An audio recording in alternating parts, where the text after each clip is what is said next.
ஓம் ஓம்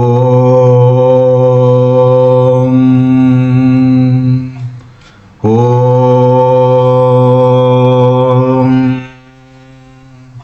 ஓம் come கணபதியே நமஹ. ஓம் some சரஸ்வத்யே நமஹ. ஓம் கம் குருभ्यो நமஹ. ஓம் பிரம்மா விஷ்ணு ருத்ர மகேஸ்வர சதாசிவ துர்கா லட்சுமி சரஸ்வதி சாவித்ரி ராதா தேவியை நமஹ. ஓம் பிரசீத விஸ்வேஸ்வரி விஸ்வப்ரசீதே பிரசீத விஸ்வேஸ்வரி வேதரூபிணி प्रसीद मायामी मंत्र विग्रहे प्रसीद सर्वेश्वरि सर्वरूपिणी ओम शांति शांति शांति आनो भद्राः कृतवो यन्तु विश्वतः सदाशिव समारंभां शंकराचार्य मध्यमाम् अस्मदाचार्यपर्यन्तं वन्दे गुरुपरम्परां सर्ववेदान्त सिद्धान्त गोचरं तमगोचरं गोविन्दं परमानन्दं सद्गुरुं प्रणतोऽस्म्यहम् ओम श्री सद्गुरु परमात्मने नमः. பக்தகோடிகள் அனைவருக்கும் என்னுடைய நமஸ்காரம். அம்பாள் கருணையினாலையும் ஆதிசங்கர் பகவத்பாதருடைய அனுகிரகத்தினாலையும் நாம் இப்பொழுது சௌந்தர்யகிரி என்கிறதான மகாஸ்தோத்திரத்தினுடைய அர்த்த மகாத்மத்தை தெரிந்து கொள்கிறோம். இன்று 62வது ஸ்தோத்திரம். இந்த ஸ்தோத்திரத்துக்குரியதான மந்திரம் ஓம் ஸ்ரீ சுத்தாயை நமஹா.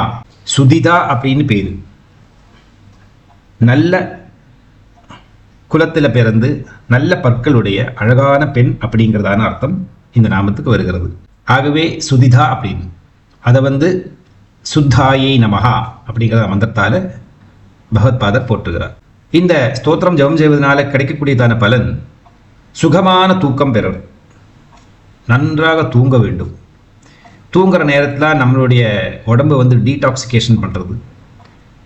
ரிஃப்ட்டு கோபம் தாவம் இல்லாமல் நரம்புகள் அங்கங்கே கிளஸ்டராக இருக்கும். டிராஃபிக் ஜாமில் மாட்டின்ற மாதிரி அந்த நர்வ்ஸ் எல்லாம் கட் அழிச்சு விடுறது எப்போ அப்படின்னா தூங்குற நேரத்தில். தூங்கத்தை மாதிரி ஒரு நல்ல ஒரு செயல் நம்ம வாழ்க்கையில் எதுவுமே கிடையாது. அழகாக நன்றாக தூங்க வேண்டும். இதை பிராகிருதமான பாஷையில் சுஷுப்தி அப்படின்னு சொல்லுவார்கள். ஜாகிர சொப்ன சுஷுப்தா துரியா துரியாதீதா. ஜீவனுக்கு 5 அவஸ்தைகள். அதாவது ஒன்று உணர்ந்து இருக்கக்கூடியது நிலை, 2வது சொப்னம் பார்க்குற நிலை, 3வது தூக்கம், 4வது காட நித்ரா ரொம்ப டீப் ஸ்லீப்பு சுஷுப்தி. அப்புறமா துரியா. துரியாவில் ஒன்றுமே தெரியாது அந்த நிலை. துரியாதீதா அப்படின்னா ஐ கான்ஷியஸ்னஸ், நான் அப்படிங்கிறதான உணர்வை அற்ற நிலை. அது பரபிரம்மத்தோட சாயுஜ்யம் அடைஞ்சதான நிலைக்கு பேருது. ஸோ ஜீவனுக்கு இந்த 5 அவஸ்தைகள் இருக்குது. நாம் ஜெனரலாக தெரிஞ்சுக்கக்கூடியது 3 அவஸ்தைகள் தான். ஜாகிரதாவஸ்தா, சொப்னாவஸ்தா, சுஷுப்தாவஸ்தா. சொப்னம் கூட எல்லா கிடையாது, கொஞ்சம் பேருக்கு தான் சொப்னம் வரும். அன்ஃபுல்ஃபில்டு டிசையர்ஸு ஆக்டிவிட்டி அப்படி எல்லாம் இருந்தால் இந்த சப்கான்ஷியஸ்னஸ், நான் முன்னாடி சொன்ன மாதிரி 7 போதா தலங்கள் இருக்குது, போத மண்டலங்கள். அதில் ஒன்று சப்கான்ஷியஸ்னஸ், நம்மளுடைய அவேர்னஸ், உணர்ச்சி அப்படிங்கிற நிலையிலேருந்து உள்நோக்கி இருக்கக்கூடியதான ஒரு உணர்வுக்கு பேர் சப்கான்ஷியஸ்னஸ். இதில் வாஷ் அவுட் பண்ணாதது, அதாவது அதை அச்சீவ் பண்ணாமல் இருக்கக்கூடியதான கோரிக்கைகள்லாம் உள்ளே இருக்கும் அல்லவா, அதெல்லாம் சொப்னமாக வெளியே வரும். சொப்னத்தில் சூக்ஷ்மாத்மா ரொம்ப ஆக்டிவாக இருக்கும். அந்த ஸ்தூலாத்மாங்கிறது படுத்து தூங்கும், அதுதான் உடம்பு. தூக்கத்தில் அந்த கரணங்கள் அப்படிங்கிறதான 4 தத்துவங்கள் இருக்குல்லவா. என்னெல்லாம்? மனசு, புத்தி, சித்தம், அகங்காரம். இந்த 4ம் சேர்ந்து செய்யக்கூடியதான விளையாட்டு தான் சொப்னாவஸ்தா அப்படிங்கிறது. சொப்னம், நல்ல சொப்னம் இருக்குது, கெட்ட சொப்னம் இருக்குது. சத் விஷயங்களை பற்றி சொப்னம் பார்க்கறது ரொம்ப விசேஷமானது. பிராம முகூர்த்தத்தில் சொப்னம் வர்றது முடிந்த அளவுக்கு அது பலிக்கும். அந்த சொப்னம் ஒரு அறிகுறியாக எடுத்துக்க வேண்டும். சொப்னத்தில் பயப்படக்கூடியதான சூழ்நிலை, மரணம் அப்படிங்கிறதெல்லாம் பார்க்கறது அசுபமானது. சொப்னத்துக்கு நிறைய தத்துவங்கள் சொல்லியிருக்கு. கடந்த 7 ஜன்மாக்களுடைய நிகழ்ச்சிகளை இந்த ஜன்மாவில் சொப்னம் பார்க்க வழி உண்டு. சொப்னத்துக்கு அவ்வளோ பவர். பொதுவாகவே அசுப கிரகங்கள் லக்னத்தில் இருக்கிறது, முக்கியமாக கேது லக்னத்தில் இருந்தால் அவங்களுக்கு சொப்னம் பயப்படக்கூடியதான சொப்னம் நிறைய பார்ப்பாங்க. ஆகவே சொப்னம் எல்லாம் இல்லாமல் இருக்க வேண்டுமானால் தைரியம் வேண்டும், அறிவு வேண்டும், இறைவனுடைய அனுகிரகம் வேண்டும். சுகமான தூக்கம் என்பது இறைவனுடைய அனுகிரகத்தினால மட்டுமே பெறக்கூடியதான ஒரு ஆனந்த நிலை. இந்த உலகத்தில் இப்போ இன்னத்த கணக்கு பார்க்குறோமானா 2025 இந்த கணக்கை பார்த்தோமானா 33% ஜனங்களுக்கு தூக்கம் கிடையாது. இரவில் அவங்களுக்கு ஏதாவது ஒரு தூக்க மாத்திரை இல்லைன்னா தூங்க வைக்கக்கூடியதான ஏதாவது ஒரு கெமிக்கல் சப்ஸ்டன்ஸ், ஒரு சப்ளிமெண்ட் எடுத்தால் மட்டும்தான் அவங்களுக்கு தூங்க முடியும். தூக்கத்தை இருந்தவர்கள் கொடுத்து வைக்காத பாவிகள். அதாவது தூங்கிறது இயற்கையாகவே வரக்கூடியதான தூக்கம் ஒரு ஆனந்த நிலை. பாக்கியம் பண்ணியிருக்கணும். சில பேர் நிலத்தை தொட்டு பார்த்தா போகிறோம் தூங்கிடுவா. சில பேருக்கு படுக்கையை மூந்து பார்த்தா போகிறோம் தூங்கிடுவா. சில பேருக்கு படுக்க போகிறேன்னு தொடரக்கூடியதாக இந்த கடைசியில் இருக்கக்கூடியதாக மாத்திர முடியறதுக்குள்ளே தூங்கியிருப்பார். சில பேர் யானிங் கொட்டாய் விட்டுட்டே இருப்பார். தமோ குணம் உள்ளேது ஷூட் ஆகிட்டு அக்னி சம்பந்தமான பித்தம் அது ரொம்ப அதிகமாக இருக்கிறதுக்கு தூக்கம் வராது. கொட்டாய் கொட்டாய் வந்துட்டு இருக்கும். தமோ குணம் அதிகமாக இருக்குன்னு பேர் இருக்கு. பாதை பீடை எல்லாம் பிடிச்சவங்களுக்கு தூக்கம் வராது. பலவிதமான எண்ணங்களில் மனசை போட்டு குழப்பக்கூடியவங்களுக்கு தூக்கம் வராது. தூங்கலேனா ஈவென்ச்சுவலி பலவிதமான நோய்களுக்கு ஆளாகி விடுவார்கள் வாழ்க்கையில். தூக்கம் ரொம்ப ரொம்ப ரொம்ப முக்கியம். ரொம்ப முக்கியமாக தூக்கம் எப்போ வேணும் அப்படின்னா 12 மணிலேருந்து 3 மணி வரைக்கும் அசந்து தூங்கணும். பக்கத்தில் யாராவது பட்டாசு படித்தா கூட தெரியக்கூடாது, அப்படி தூங்கணும். அந்த நேரத்தில் எல்லா கிளீனிங் ஒர்க்கும் நடக்கிறது உடம்புக்குள்ளே. மறுநாளைக்கு ஃப்ரெஷ் ஆகிடும். அது சப்கான்ஷியஸ்லேயும் ஒன்றும் இருக்காது, ரேண்டம் ஆக்சஸ் மெமரி ரேம்லேயும் ஒன்றும் இருக்காது. எல்லாம் க்ளீனாக இருக்கும். ஃபாஸ்ட்டாக நல்ல மெட்டாபாலிசம் ஷூட்டப்பாகும். பிரம்ம முகூர்த்தத்தில் அப்படியே தூங்கியிருந்தால் ஜம்ப் பண்ணி ரொம்ப என்தூசியாஸ்டிக்காக இருக்க முடியும் அந்த வாழ்க்கையில். இதெல்லாம் தூக்கம் ரொம்ப முக்கியம். ஸோ மனிதர்களுக்கு தூக்கம் வரதில்லை அப்படின்னா பலவிதமான காரணங்கள் உண்டு. அதில் 1-2 சொல்லி தூக்கம் வருத்துறதுக்கு நிறைய பிரதிவிதிகள் எல்லாம் சொல்லியிருக்கா. அதே மாதிரியே பக்தி மார்க்கத்தில் ஆன்மீகத்தில் இறைவன் தான் எல்லாம் எனக்கு, இறைவன் கொடுக்கறது தான் எல்லாம் கொடுத்தது, மற்றவங்கள்லாம் ஒன்றும் கிடையாது எனக்கு அப்படிங்கிறதான ஒரு கன்விக்ஷனில் வந்திருக்கூடிய பராபக்தன்னு பேர் இந்த கேட்டகரி இருக்கிற வாழ்க்கை. அப்போ இறைவன் வழியாகவே எல்லாத்துக்கும் ஒரு மருந்து தடிக்க வேண்டியது. பகவானுடைய நாமத்தை சொன்னால் சில விஷயங்கள் நடக்கும், பாடல்களை கேட்டால் சில விஷயங்கள் நடக்கும், ஸ்தோத்திரங்களை ஜபம் பண்ணால் சில விஷயங்கள் நடக்கும். அப்படி எல்லாத்துலேயுமே இறைவனையே நம்பி வாழக்கூடியது. வாழ்க்கையில் சர்வத்துக்கும் தூக்கத்துக்கு கூட இறைவன் அருளால் தான் நடக்கிறது, இறைவன் தான் எனக்கு ஹெல்ப் பண்ணணும் அப்படிங்கிறதான எண்ணத்தில் இருக்கக்கூடியவங்களுக்கு இது ஒரு மூலிகை. தூக்கம் பலவிதமாக வருத்தலாம். அழகாக நன்றாக சுகமான தூக்கத்தை பெறுவதற்கு இந்த ஸ்தோத்திர பலன் உதவுகிறது. சங்கல்பம் சுக, அதாவது சுகம், சுகநித்ரா லாபார்த்தம் 260 ஸ்லோகம் ஜபேது. சுகநித்ரா லாபார்த்தம் 260 ஸ்லோகம் ஜபேது. அம்பாளுடைய உதடுகளை பற்றித்தான் இதில் வர்ணிக்கிறார் இந்த ஸ்தோத்திரத்தில். அம்பாளுடைய உதடுக்கு ஏன் இவ்வளோ மகத்துவம் கொடுத்துருக்கு அப்படின்னு நாம் தெரிஞ்சுக்கணும். எல்லாருக்குமே உதடுகள் ரொம்ப முக்கியம். உதடுகள் 2ஆக இருந்தால் கூட 2க்கு 2 விதமான அர்த்தங்கள் உண்டு. 2 விதமான பாவனையை சொல்லுகிறது. சம்ஸ்கிருதத்தில் அதுக்கு ஓஷ்டம் அதரம் அப்படின்னு பேர். ஓஷ்டம் அப்படின்னா மேல் இருக்கக்கூடியதான உதடு, கீழ் இருக்கக்கூடியதுக்கு அதரம் என்றதான பேர். இந்த ஓஷ்டம் என்பது மேல் ஆண், அதரம் என்பது ஃபீமேல் பெண். ஓஷ்டம் என்பது ஆகாயம், அதரம் என்பது பூமி. ரொம்ப முக்கியமாக தெரிஞ்சுக்க வேண்டியது ஓஷ்டம் என்பது ஆன்மீகம், அதரம் என்பது பௌதீகம். ஓஷ்டாதரங்களில் ஓஷ்டம் மட்டும்தான் பெருசாகும், அதரம் பெருசாகாது. அதரம் சுருங்கி சுருங்கி சுருங்கி வரும், ஓஷ்டம் பெருசாகின்றே வரும். ஓஷ்டம் எப்படி பெருசாகும் அப்படின்னா மேல் உதடுகள் ஒரு வயசு ஆக ஆக ஆக அது பெருசாகிட்டே வரும். ரொம்ப பெருசாக ஆகாது. ஒரு எம்எம்னா ரொம்ப மைல்டு, பார்க்க கண்டுபிடிக்கலாம் கஷ்டம். 10 வருஷத்துக்கு ஒரு எம்எம் என்லார்ஜ் ஆகும், அது பெருசாகும். அப்போ ஒரு 30-40 வயசுலேருந்து ஆரம்பிக்கும்.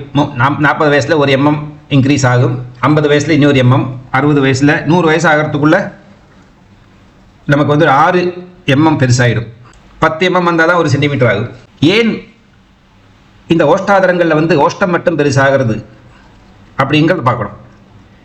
ஓஷ்டம் நம்ம முன்னாடியே சொன்னோம், இது ஆன்மீகத்தை சொல்லுகிறது. அதரம் என்பது பௌதீகத்தை சொல்லுகிறது.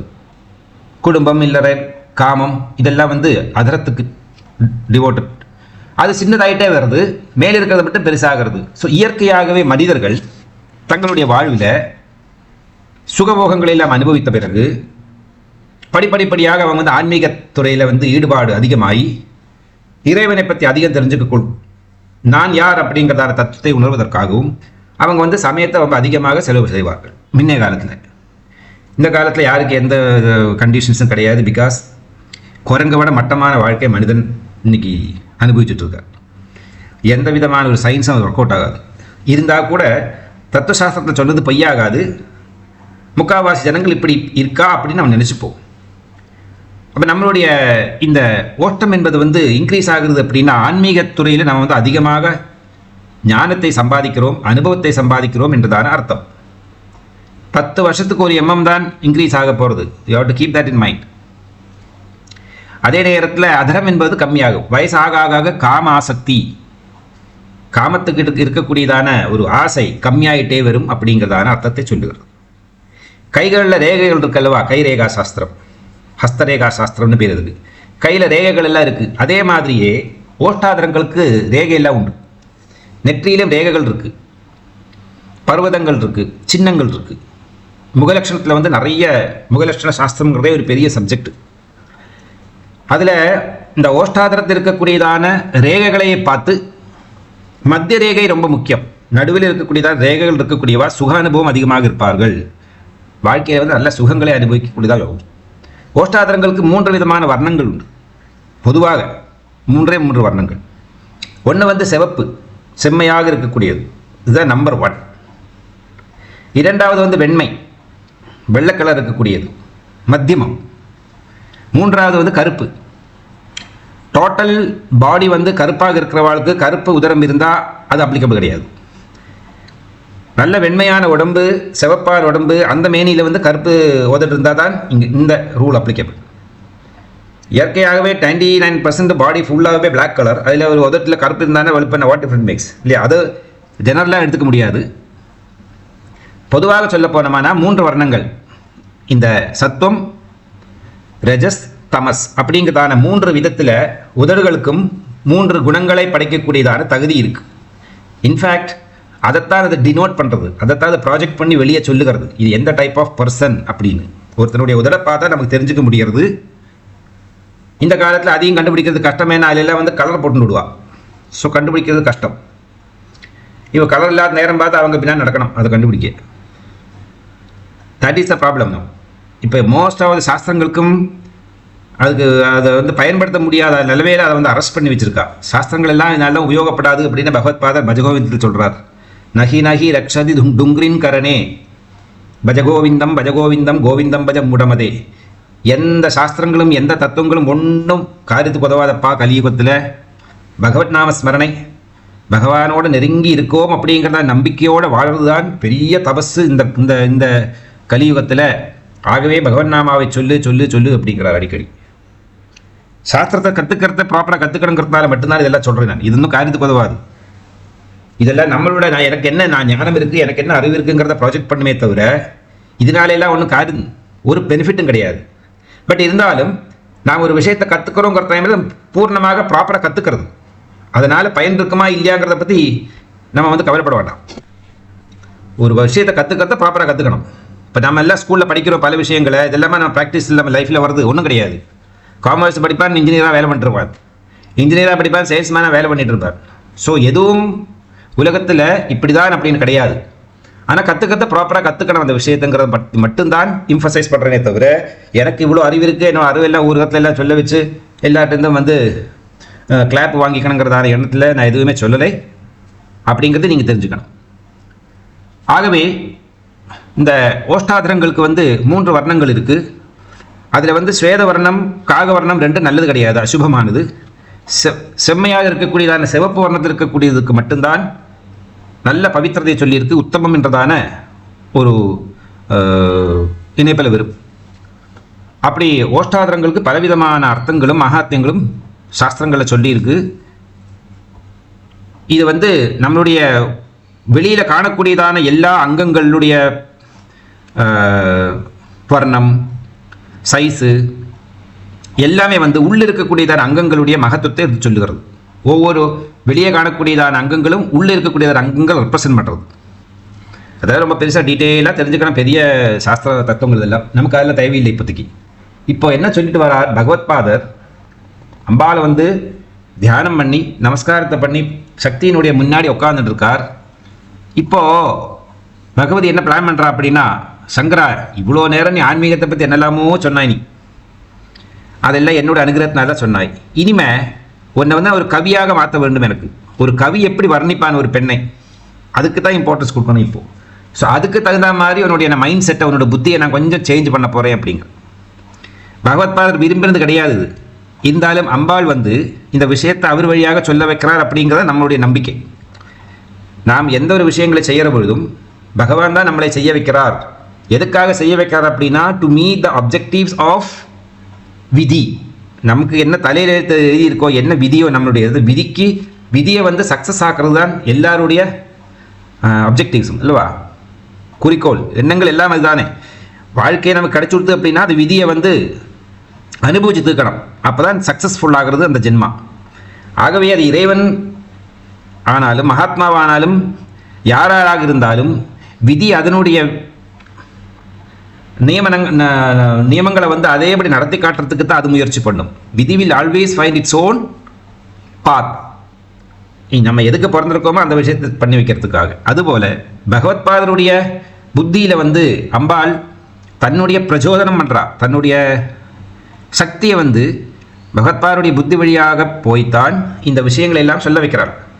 இப்போ அம்பா வந்து இது பண்ணுறா அப்படின்னா, நீ வந்து ஒரு குரோனிக் ஸ்பிரிச்சுவலிஸ்ட் அப்படின்னு உலகத்துக்கு எல்லாம் தெரியறதுக்கு நடுவில் நீ ஒரு மகா கவி கூட தான் அப்படின்னு எல்லாரும் உன்னை பற்றி தெரிஞ்சுக்கணும் அப்படின்னு நான் ஆசைப்படுறேன் அப்படிங்கிறார். ஸோ ஒவ்வொரு பேரண்ட்ஸும் தங்களுடைய புதல்வர்கள் எல்லாம் எப்படி இருக்க வேண்டும் அப்படின்னு ஆசைப்பட்டு பார்ப்பார்கள் அல்லவா. அதுபோல் அம்பாள் என்ன பண்ணுறா அப்படின்னா இங்கே ஒரு ரிவர்ஸ் கேம் விளையாடுறான். இவ்வளோ நேரம் பகவத்பாதர் அவர் இஷ்டத்துக்கு நல்ல எல்லா தத்துவங்களையும் வாரி கொட்டிட்டார். இப்போ அவருக்கு என்ன தோணுறது அப்படின்னா, அப்படி பார்த்துட்டு வர நேரத்தில் துஜபக்தி துவயோஜ்வலாயே நமஹா, அம்பாளுடைய இந்த பற்களை பார்க்குறார். பற்களை வந்து எல்லா நேரத்துலையும் பார்க்க முடியாது. ஏன்னா பற்களை எப்போவுமே வந்து மூடி வச்சிருக்கும் எது, ஓஷ்டாதரங்கள். உதடுகள் எப்போவுமே அது மூடிட்டே இருக்கும். அப்போ அதுதான் அப்படி தான் இருக்கவும், அதுதான் சாஸ்திரத்தை சொல்லியிருக்கு. பற்கள் வெளியே தெரியக்கூடாது. பற்கள் ரகசியமான ஒரு தத்துவம். இந்த பற்கள் என்பது வந்து பராசக்தியினுடைய ஷோடசாட்சி அப்படிங்கிறதான மந்திரத்துக்கு சமமானது. ஷோடசாட்சி மந்திரம் எவ்வளவு ரகசியமாக இருக்கோ அதுபோலவே தான் நம்மளுடைய பற்களும் ரகசியமாக இருக்கக்கூடியதான ஒரு தத்துவம். அது உள்ளே இருந்து வேலை பண்ணக்கூடியது. வெளியில எல்லாம் காட்டணும். பல்லு வெளியில் காட்டுறவாங்கள பார்த்தாலே ஓடிடுவாளே. எனவே கொஞ்சமாக அப்படி பார்க்க முடியறதவருக்கு உடனடியாகவே அதை மூடப்பட்டதான ஒரு ஓஷ்டாதரத்தினுடைய விஷயத்தில் அவருடைய மனம் போகிறது. ஆகா, எவ்வளவு அழகான அதரங்கள் அம்பாளுக்கு இருக்கு, என்ன ஒரு சிவப்பு வர்ணம் இதுக்கு. இயற்கையாகவே இருக்கிறதா இந்த சிவப்பு வர்ணத்தை நாம் எப்படி வர்ணிக்க போகிறோம்? இப்போ அம்பாளோட ஒரு அங்கங்களை வந்து உபவண்ணி பார்க்கணும் அப்படின்னா அது சின்ன விஷயங்கள், சில்லற விஷயம் கிடையாது அப்படின்னு அவரோட மனம் அங்கே செல்லுகிறது. அதனால தான் தேவியருடைய உதடுகளை பற்றி வர்ணிக்கலாம் அப்படின்னு அவர் தீர்மானம் பண்ணுறார். ஜபிக்க வேண்டியதான வழிமுறை, காலை நேரம் கிழக்கு அல்லது வடக்கு முகமாக அமர்ந்து 8 நாட்கள் தினந்தோறும் 1000 தரம் இந்த ஸ்லோகத்தை ஜபம் செய்து தூக்கமில்லாமல் வருந்துபவர்களுக்கு வந்து நல்ல தூக்கம் கிடைப்பதற்காகவும் அந்த தூக்கத்தினால் வரக்கூடியதான ஆனந்தத்தை சுகத்தை அனுபவிக்கிறதுக்காகவும், நன்றாக தூங்கினாதான் சுகம் ஏற்படும். எல்லாருமே தூங்கி இருந்ததுமே என்ன சொல்லுவா, ஆஹா எப்படி அமோகமாக ஒரு தூக்கம் தூங்கினேன், இந்த மாதிரி தூங்கினதே கிடையாது வாழ்க்கையில் அப்படின்னு. அவ்வளவு ஒரு சுகம் தூக்கத்தில் அப்படின்னு இந்த ஸ்தோத்திரத்தை அதுக்கு சொல்லியிருக்கார். நிவேத்தியம் வந்து உளுந்து பொங்கல், உளுந்து வடை, அதாலையும் பண்ணலாம். தேனுக்கும் தூக்கத்துக்கும் சம்பந்தம் உண்டு. இந்த மாதிரி பொருட்களை எல்லாம் கொடுத்து வந்து அம்பாவுக்கு நிவேத்தியம் செய்ய வேண்டும் அப்படின்னு சொல்லுகிறார். இதற்குரியதான மந்திரம் தீர்க்க சதுராகிருதியில் இருக்கக்கூடியதான ஒரு யந்திரம். அது உள்ள மம் மம் மம் அப்படிங்கிறதான பீஜாட்ச மந்திரத்தை 3 தடவை மேலிருந்து கீழ் எழுதணும். மம் மம் மம் மம் அப்படின்னு சொல்றது என்ன ஆகும், நம்மளுடைய ஓஷ்டம் அவதரம் 2 மூடிக்கும். இயற்கையை சொல்லி பாருங்கோ, மம் சொல்லி பாருங்கோ, அது மூடும். மகாரம் வந்து அவ்வளோ தத்துவ அர்த்தம் இருக்கக்கூடியதான ஒரு மாத்திரை. எனிவே இந்த சக்கரத்தை ஒரு தகடில் எழுதவோ இல்லை ஒரு காகிதத்தில் எழுதவோ ஒரு ஓலைச்சுவடியில் எழுதவோ எழுதி இதே மாதிரி ஒரு சதுராகிருதியில் வந்து ஒரு சக்கரம் வரைச்சு அதுக்கு நடுவில் வந்து தீர்க்க சதுராகிருதி, அதாவது ஹொரிசோண்டல் சதுராகிருதியில் இந்த மம் மம் அப்படிங்கிறதான பீஜாட்ச மந்திரத்தை மேலிருந்து கீழே எழுதி இதை வந்து தலையாணிக்கு அடியில் கீழே வச்சுக்கிறது. சுகமான நிதிரையை பெறுவார்கள் அப்படின்னு சொல்லுகிறது. ஆனால் இதுக்கு மந்திர உச்சாரணம் எல்லாம் பண்ணி அந்த தகடத்தான் வச்சுக்கணும். அப்போ தான் என்னுடைய பூர்ண பலனை அடைய முடியும். ஆனால் நமக்கு நம்பிக்கை ரொம்ப முக்கியம். நமக்கு இப்போ அதெல்லாம் பண்ண முடியாது அப்படின்னா கூட ஒரு காகிதத்தில் எழுதி தலையாணிக்கு கடையை கீழே வச்சுட்டா கூட இந்த தூக்கத்தை நாம் பெற முடியும். இந்த நம்பிக்கை தான் ரொம்ப முக்கியம். ஆன்மீகத்தில் நம்பிக்கையே ரொம்ப ரொம்ப ரொம்ப முக்கியமான ஒரு விஷயம். இந்த ஸ்லோகம் என்ன சொல்றதுன்னு பார்ப்போம். பிரகிருத்தியா ரக்தாயா தவா, உன்னுடைய பிரகிருத்தியா இயற்கையாகவே இருக்கக்கூடியதான சிவப்பு வர்ணத்தில் இருக்கக்கூடிய ரக்தாயா ரக்தாயா அப்படின்னா ரெட் கலரில், அதாவது சிவப்பு வர்ணத்தில் இருக்கக்கூடியதான உன்னுடைய இயற்கையாகவே இருக்கக்கூடியதான சுததி, சோபனமான தந்தங்களோட சோபிக்கக்கூடியவளே, தந்த சதருச்சே. தந்த சதுருச்சே அப்படின்னா இந்த அதரங்கள், அதாவது ஓஷ்டம் அதரம், அதனுடைய காந்தி, அது அட்ராக்ட் பண்ணக்கூடியதான அதனுடைய சக்தி, அதான் தந்த சதருச்சே.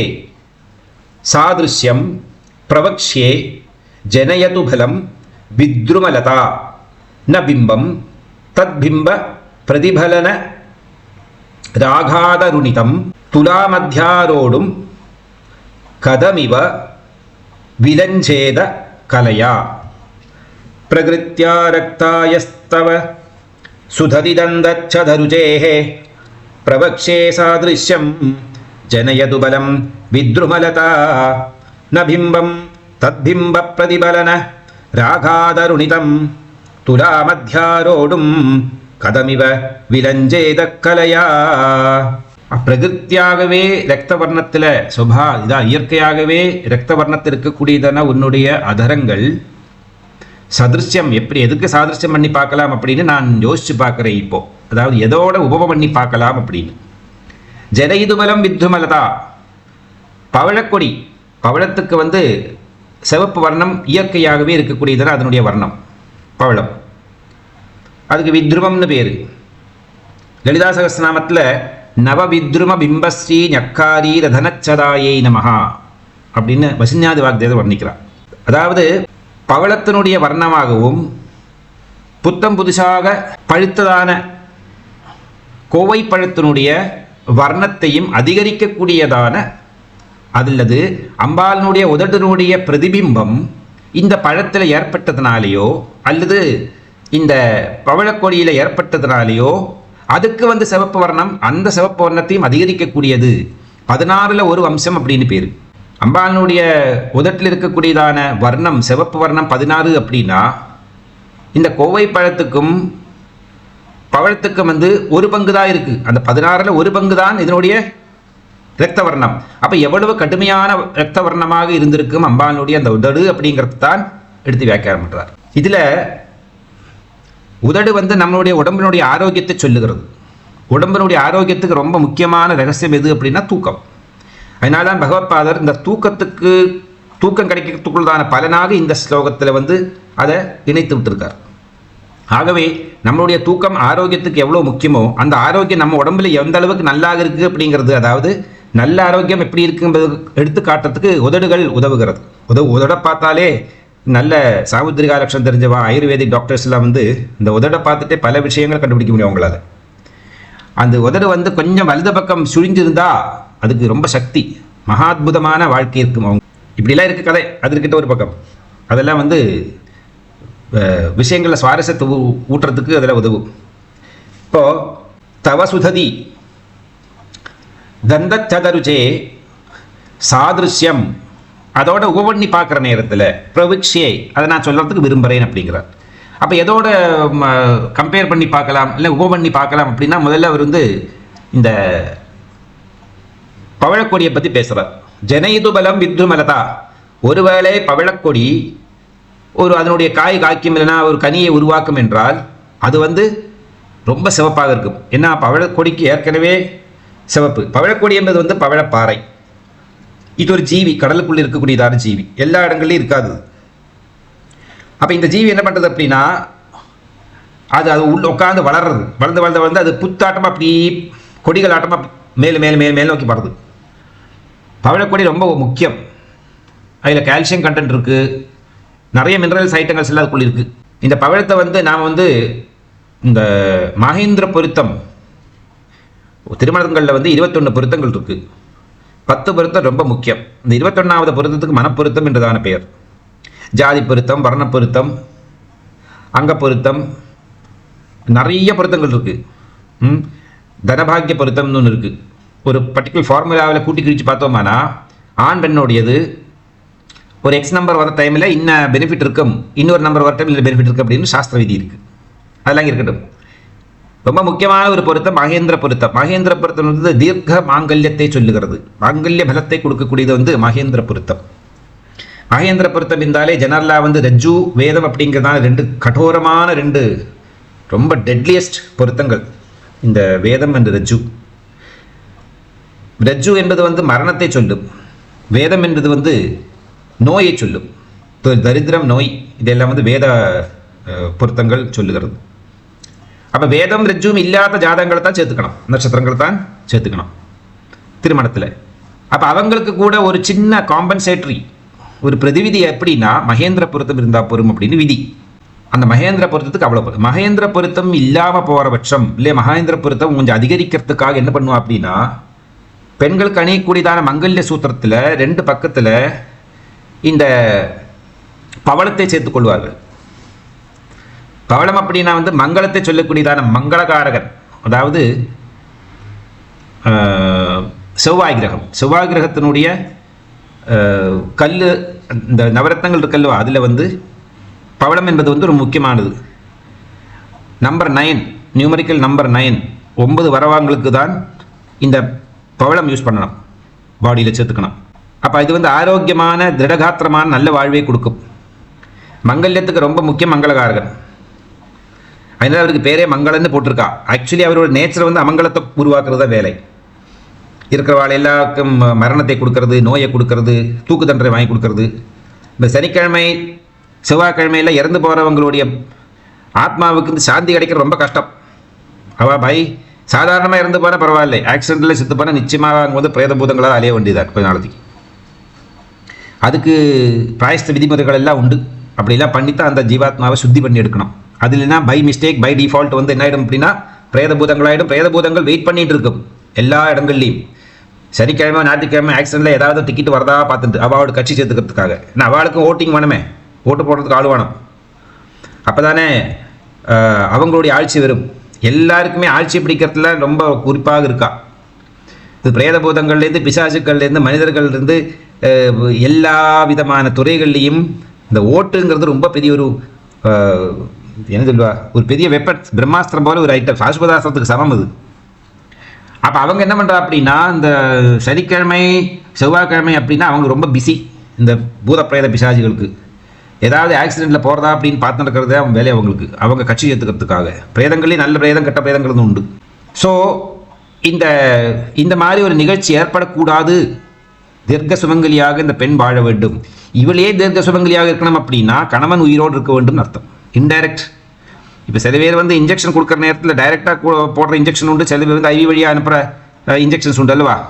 இப்போ பாடிக்கு, அதாவது நேச்சர் ஆஃப் த ப்ராப்ளத்துக்கு தகுந்த மாதிரி டாக்டர்ஸ் வில் டிசைட் இந்த மெடிசனை எப்படி இந்த உடம்புக்குள்ளே எடுத்துகிட்டு போனோம் அப்படின்னு. டேப்லெட் வழியாகவா, கேப்சூல் வழியாகவா, இல்லை இன்ஜெக்ஷன் வழியாகவா, அது இன்ஜெக்ஷன்லேயும் ஐவி வழியாகவா, இதெல்லாம் அவள் தீர்மானம் பண்ணுறான். அதுபோல் நம்ம உடம்பில் வந்து இந்த மங்களகாரகனுடைய சக்தி அதிகரிக்கிறதுக்காக திருவங்கல்யத்துக்கு பக்கத்தில் 2 பவளக்கொடிகளை போட்டுப்பார்கள். பவளத்தில் ஒரு ஓட்டை போட்டு அதோட தாலியோடு சேர்த்து போட்டுக்கிற வழக்கம் நிறைய பேர் போட்டுப்பா. ரொம்ப முக்கியமாக நம்ம பார்த்த மாதிரி கருகமணி, அதே மாதிரி இந்த பவளமணி, இதெல்லாம் வந்து இந்த சவுத் இந்தியாவில் ஜாஸ்தி இதெல்லாம் யூஸ் பண்ணுறது. அப்புறமா வந்து இந்த காட்டில் வாசம் செய்யக்கூடியதான அபோரிஜின்ஸ் எல்லாம் இருக்காளே, அவங்கெல்லாம் வந்து நிறைய யூஸ் பண்ணுவாள் இந்த இதெல்லாம். இல்லை நம்பிக்கை ஜாஸ்தி அவள். எனிவே, அப்போ இந்த அமங்கலத்தை உருவாக்கக்கூடியவன்றதுனால இந்த திருடங்கிட்டே கீ கொடுத்து, திருடங்கிட்டே சாவி கொடுத்து பார்த்துக்கோப்பா வீடை பார்த்து அப்படின்னா திருடுவானோ மாட்டான். அதை மாதிரி அமங்கலத்தை பை நேச்சர் செய்யக்கூடியவன் அமங்கலகாரகனான இந்த செவ்வாய். அவருக்கு அதனால பேரை என்ன கொடுத்துட்டா அப்படின்னு, நீ மங்களகாரகன் கொடுத்துட்டார். பரமேஸ்வருடைய ஒரு கோபத்தினால உருவாக்கிறதான் அவதாரம் தான் இந்த ருத்ரனுடைய கோபத்திலேருந்து உருவானவன் தான் அங்காரகன். அவரை வந்து பூமிக்கு புத்திரனாக கொடுக்குறார். பூமி தேவி தபஸ் பண்ணால் எனக்கு குழந்தை வேணும் அப்படின்ட்டு, நீ வளர்த்தி வா அந்த குழந்தை அப்படின்னு அவங்கள்ட்ட கொடுக்குறார். மகா தபஸ்வி செவ்வாய். அவர் வந்து ஞானத்தில் ரொம்ப மதிப்பு கொடுக்கக்கூடியவர் மற்றதெல்லாம். அதனால் ஞான குருவான முருகப்பெருமானே நீ என்னுடைய கட்சி எப்படியோ எடுத்துட்டு இருக்க. அவள் அலையன்ஸில் இருக்கக்கூடிய அவள்லாம். அப்படிதான் ஒரு தெய்வத்துக்கு இன்னென்ன கிரகங்கள்ல அலையன்ஸு, இன்னென்ன தத்துவங்கள் எல்லாம் அலையன்ஸ், இப்படி எல்லாம் ஒரு அலையன்ஸில் தான் இருக்குது ஓவர் வேர்ல்டு. இதை வந்து லீலா வினோதின்னே நமஹா லலிதா சகஸ்ரநாமத்திலையும் மகிஷாசுரமர்த்தி ஸ்தோத்திரத்திலையும் பார்க்கலாம்.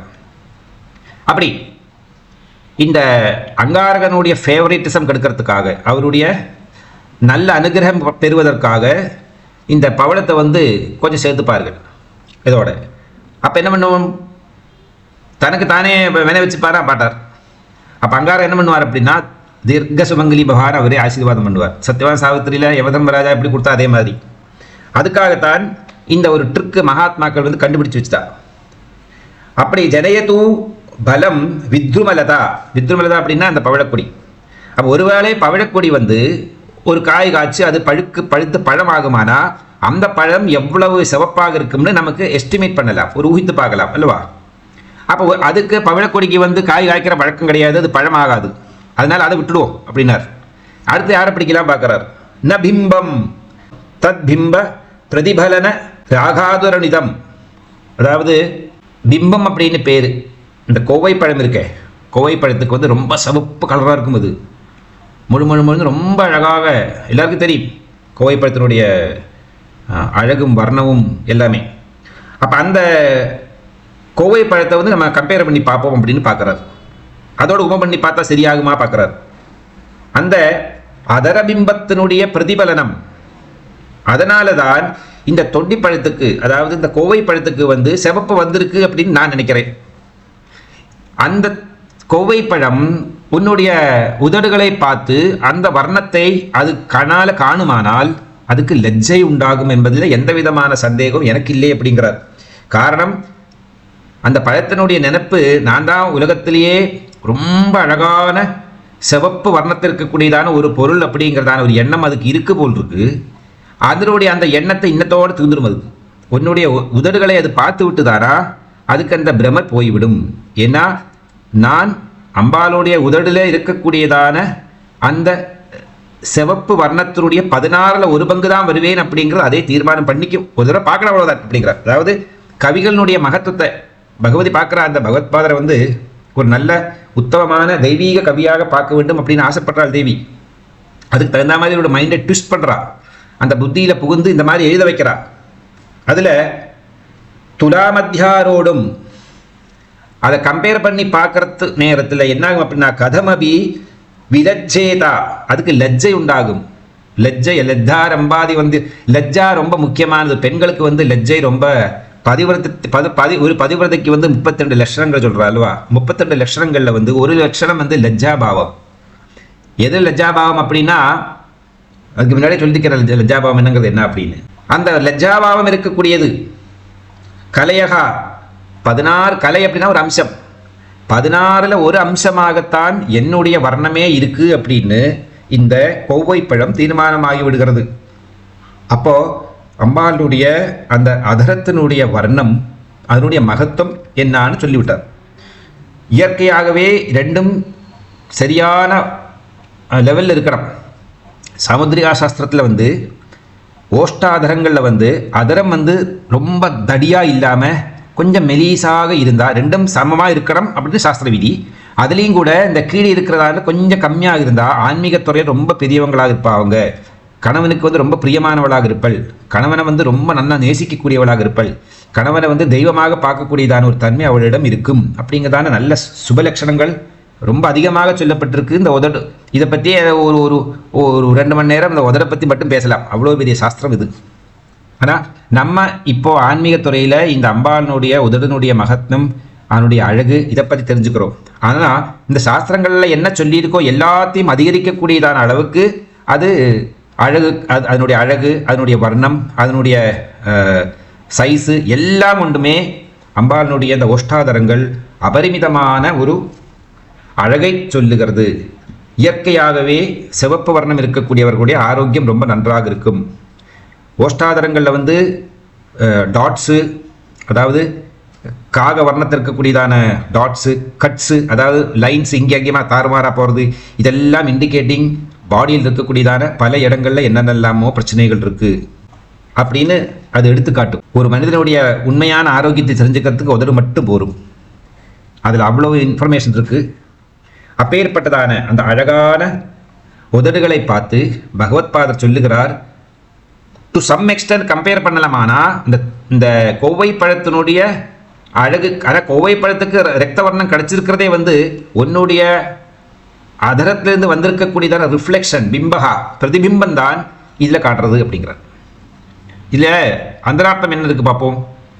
அந்தரார்த்தம் என்ன சொல்கிறது, அதரம் என்பது காமம், பௌதீகம், சம்சாரம், இதையெல்லாம் தூண்டிவிடக்கூடியதான ஒரு தத்துவத்தை சொல்கிறது அல்லவா. ஓஷ்டம் என்பது ஆன்மீகம், துறவித்தனம், ஞானம், இந்த மகாத்மத்த புருஷன், இதெல்லாம் சொல்கிறது. இப்போ இந்த உதடு வழியாகத்தான், உதடு நல்லாக இருந்தால்தான் பவித்திரமான ஒரு குடும்பத்தை அவளால் உருவாக்க முடியும், சிரேஷ்டமான புத்திர பௌத்திராதிகளை பெற்று வளர்க்க முடியும்.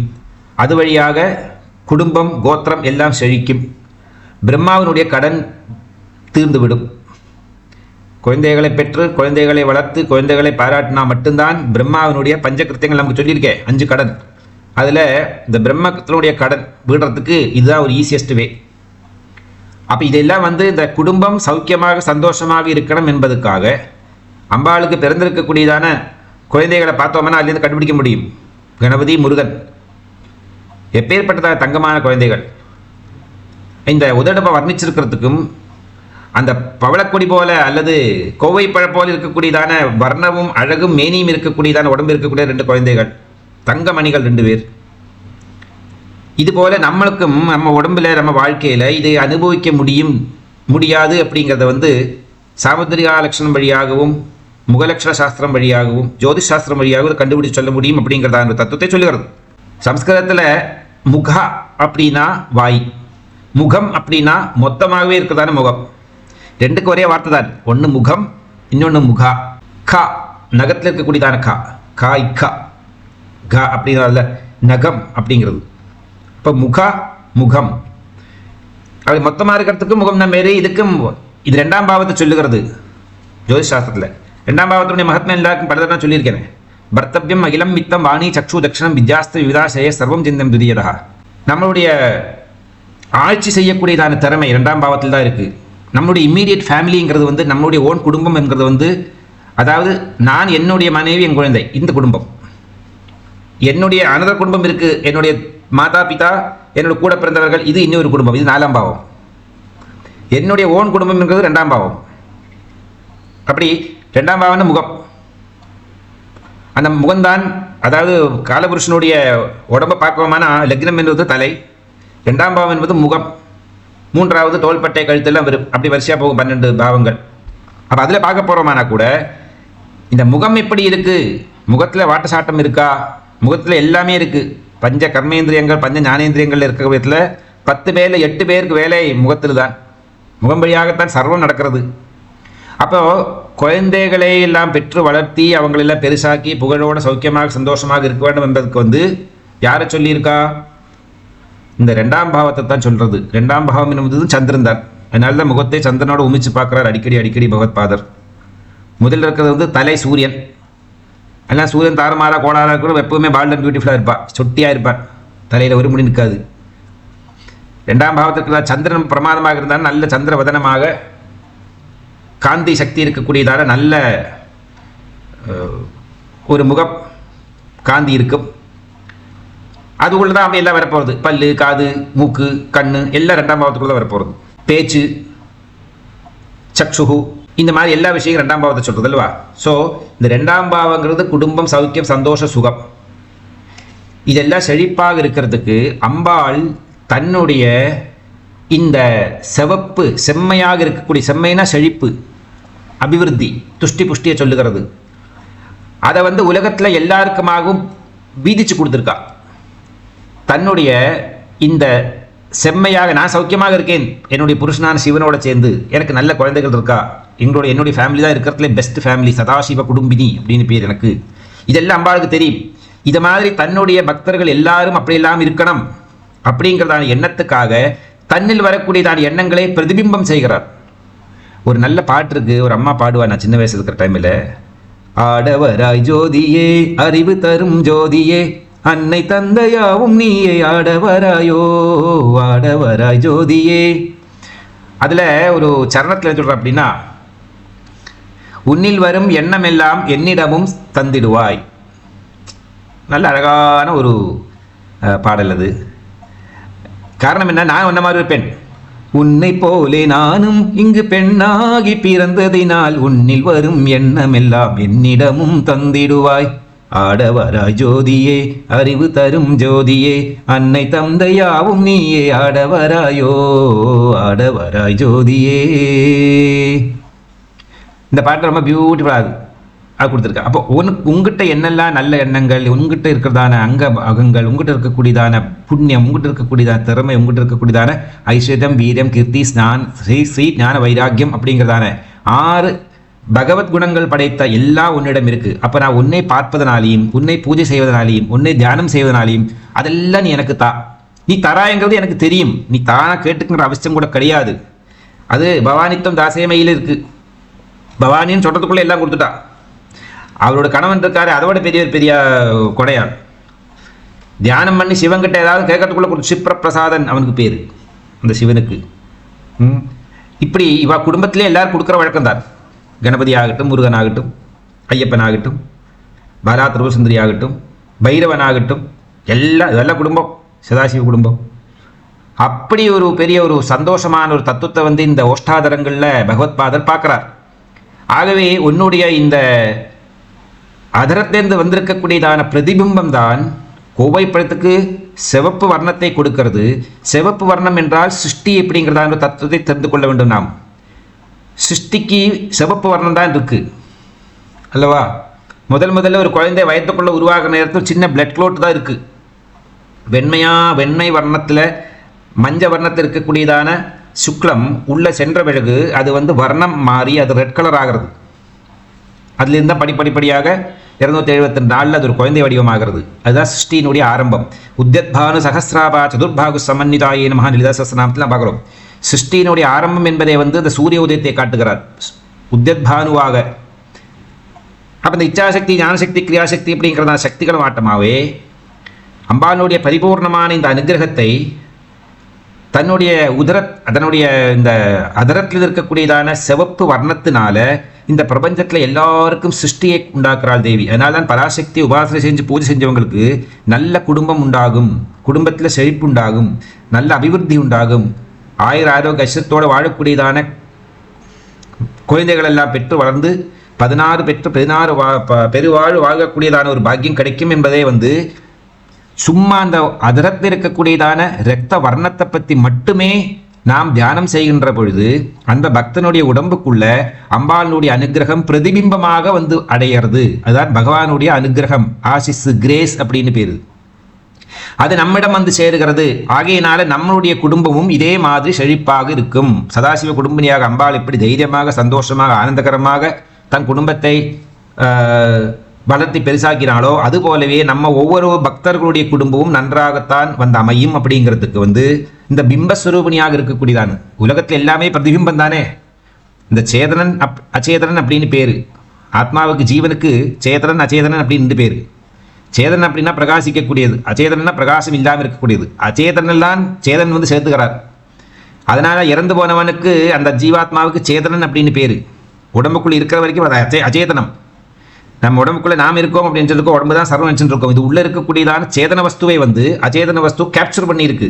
எப்படி ராகு கேதுக்கள் ராகு கிரகண நேரத்தில் இந்த பூமிக்கும் சூரியனுக்கும் சந்திரனுக்கு நடுவே இருக்கிறதான நிழலாட்டமாக சூரியனையும் சந்திரனையும் மறைக்கிறார்களோ அது போலவே நம்மளுடைய வாழ்க்கையில் பிரதிபிம்பமாக அம்பாளுடைய அந்த அனுகிரகத்தை, சுகபோகங்கள் எல்லாமே மனித வாழ்க்கையில் போகம் ரொம்ப முக்கியம். எல்லா விதமான போகம், ஆன்மீகமும் போகம்தான், இல்லற வாழ்க்கையும் போகம்தான், சாப்பிட்றதும் போகம்தான், சினிமா பார்க்குறதும் போகம்தான்.